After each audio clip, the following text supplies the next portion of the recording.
Today in Cannabis News, a Maryland State House panel starts debating a couple of proposals for statewide cannabis legalization. Legislators in the New York State Assembly and Senate submit proposals that would grant temporary cannabis producer and manufacturer permits for current hemp companies that undertake particular actions to boost social equity. And Israel's justice minister suggests new regulations that would end the nationwide criminality of cannabis. It's Wednesday, February 16th, and this is your Trichomes Morning Buzz.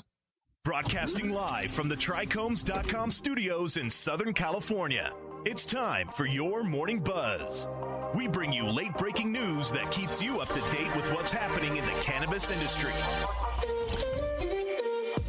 First up, a Maryland State House panel started debating a couple of proposals this week for statewide cannabis legalization. One bill would allow voters to decide on legalizing adult-use cannabis in the state, and the second would start the process of drafting regulations for the eventual legalized market. The panel did not vote on the proposals, rather debating their measures and receiving evidence from the general populace.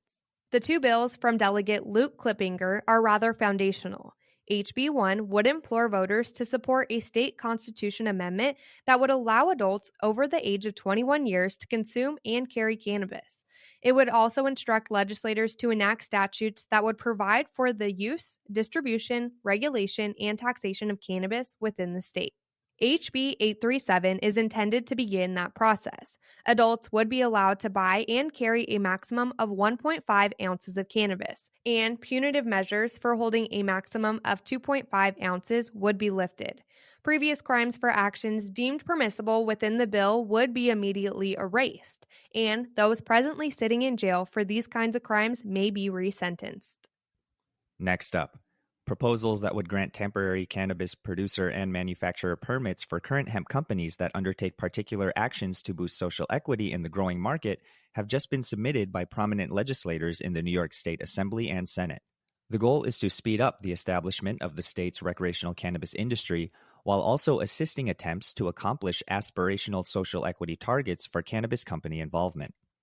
Additionally, a mentorship program shall be directed to train individuals interested in becoming licensed cultivators and shall leverage remote and in-person mentees with experience in agriculture business management, sustainable cannabis cultivation, and best practices, reads the proposal, noting that participants must be qualified social equity candidates.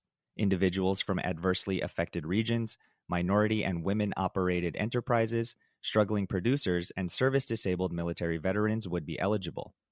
Separate proposals, meanwhile, have been filed recently that attempt to broaden the equity criteria to include those who are gay, lesbian, bisexual, transgender, or non-binary.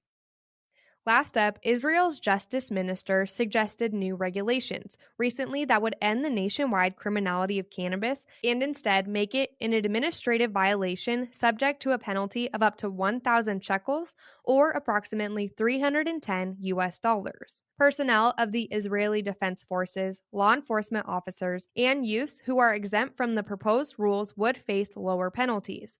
Ownership of cannabis may be penalized similarly to a traffic violation.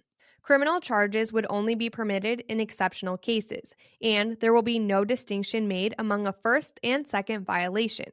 The proposed rules are only provisional, but they will supplant regulations that have been enforced since 2019 and are slated to elapse in March. The Constitution and the Law and Justice Committee have yet to adopt the proposed regulation. The former justice minister recommended broad cannabis legalization 2 years ago, but it was postponed with the incoming of a new administration, which seems prepared to maintain the present state of affairs rather than enacting comprehensive cannabis reforms. That was today's Buzz. Thanks for listening. For more cannabis news and insights from industry professionals and a place to discuss these stories and others, visit trichomes.com. And be sure to catch up with all of our other cannabis industry-related podcasts like Hash It Out, Tech and Cannabis, or the International Cannabis Conversation wherever you get your podcasts. For Trichomes.com, I'm RJ Baldwin. And I'm Devin Liao. Have a great day.